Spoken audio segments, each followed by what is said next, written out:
اس کے بعد ام حبیبہ رملہ بنت ابی سفیان رضی اللہ تعالی عنہا، ام حبیبہ رملہ جن کا نام تھا، ابو سفیان رضی اللہ تعالی عنہ جو اسلام لاتے ہیں بعد میں، ان کی بیٹی ہے یہ، اور خاندان قریش کی یہ سب سے قریبی رشتہ داروں میں سے آپ کی یہ بیوی ہیں جن سے آپ کی شادی ہوتی ہے۔ یہ نسب کے اعتبار سے سب سے قریب تھیں اور سب سے زیادہ مہر آپ کو دیا گیا، جن کا مہر متعین کیا تھا نجاشی بادشاہ نے۔ حبشہ کے اندر جو آپ کے لیے آپ صلی اللہ علیہ وسلم نے پیغام بھیجا مدینے سے، وہاں پیغام لے کر کے حبشہ آپ کا قاصد پہنچا، اور جب یہ پیغام ان تک پہنچا تو نجاشی بادشاہ نے آپ کا مہر متعین کیا، 400 دینار اس وقت یہ مہر متعین کیا، اور آپ کی شادی ان سے ہوئی۔ ام سلمہ یہ آپ کی 7ویں بیوی ہیں۔ ام سلمہ ہند بنت ابی امیہ رضی اللہ تعالی عنہا، جو کہ ابتدائے ایام میں ہی اسلام کے آنے کے ساتھ ہی مسلمان ہو گئیں، اور کہتی ہیں کہ میں نے اللہ کے نبی محمد الرسول اللہ صلی اللہ علیہ وسلم کو کہتے ہوئے سنا تھا، اور یہ حدیث بڑی مشہور ہے، حدیث بڑی مشہور ہے۔ ام سلمہ رضی اللہ تعالی عنہا کہتی ہیں کہ میں نے اللہ کے نبی صلی اللہ علیہ وسلم کو کہتے ہوئے سنا، ما من مسلم تصیبہ مصیبت فیقول ما امرہ اللہ انا للہ و انا الیہ راجعون، کہ کوئی بھی مسلمان اگر اس کو کسی طرح کی مصیبت لاحق ہوتی ہے اور اس مصیبت کے آنے کے بعد وہ کہتا ہے جو اللہ نے کہنے کا حکم دیا ہے، کیا کہتا ہے؟ انا للہ و انا الیہ راجعون۔ ہم سب اسے پڑھتے ہیں، اس کا ہم سب کب پڑھتے ہیں اسے؟ جب کوئی مر جاتا ہے، جب کوئی مرتا ہے تو ہم پڑھتے ہیں انا للہ و انا الیہ راجعون۔ نہیں، یہ صرف مرتے وقت نہیں پڑھنا ہے،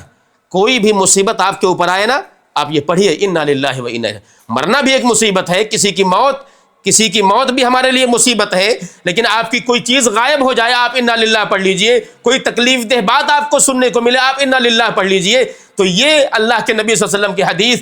کون سنا ہے؟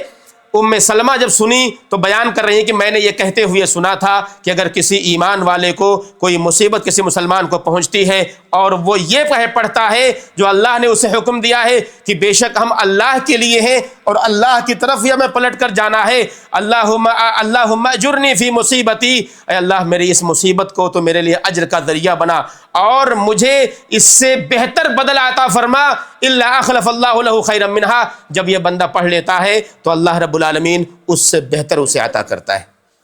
کسی کی اولاد اگر وفات پا جائے تو آدمی کو رونے اور جزا فضا کرنے سے بہتر ہے کہ یہ دعا پڑھے اور اللہ سے یہ مانگے، اللہ میرے لیے بڑی مصیبت ہے کہ تو نے میری اولاد چھین لی، اللہ رب العالمین اس سے بہتر آپ کو اولاد عطا کرے گا یا اس سے بہتر چیز آپ کو عطا کرے گا۔ ام سلمہ رضی اللہ تعالیٰ عنہا کہتی ہیں قالت فلما مات ابو سلمہ، کہتی ہیں کہ جب ابو سلمہ جو ان کے شوہر تھے جب ان کا انتقال ہو گیا تو کہتے ہیں قلت ای المسلمین خیر من ابی سلمہ، تو وہ کہتی ہیں کہ میں کہا کرتی تھی کہ ابو سلمہ سے بہتر کون سا مسلمان ہو سکتا ہے۔ ابو سلمہ جو ان کے شوہر تھے اتنے نیک تھے اتنے بہتر تھے کہ وہ کہتی تھیں کہ میں نے تو یہ دعا سنی ہے اللہ کے نبی صلی اللہ علیہ وسلم سے کہتے ہوئے کہ اگر کوئی ایمان والا اس طرح کی دعا کرے کہ اللہ میری اس مصیبت سے مجھے نجات کر میرے لیے اجر کا ذریعہ بنا دے اور اس سے بہتر مجھے عطا کر، تو کہتے ہیں کہ ابو سلمہ سے بہتر دنیا میں کون ہو سکتا ہے۔ لیکن جب اللہ کے نبی صلی اللہ علیہ وسلم سے میری شادی ہوئی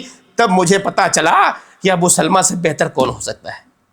یہ ہے ایمان، یہ ہے جذبہ ان نیک لوگوں کا کہ جو اللہ رب العالمین پر توکل رکھتے ہیں اور اللہ کے نبی صلی اللہ علیہ وسلم کی باتوں پر یقین رکھتے ہیں کہ اللہ کے نبی صلی اللہ علیہ وسلم نے ایک بات ایک تعلیم اگر دی ہے تو اس تعلیم میں کوئی جھوٹائی نہیں ہوگی بلکہ اس میں سچائی ہوگی، کوئی جھوٹا پن نہیں ہوگا۔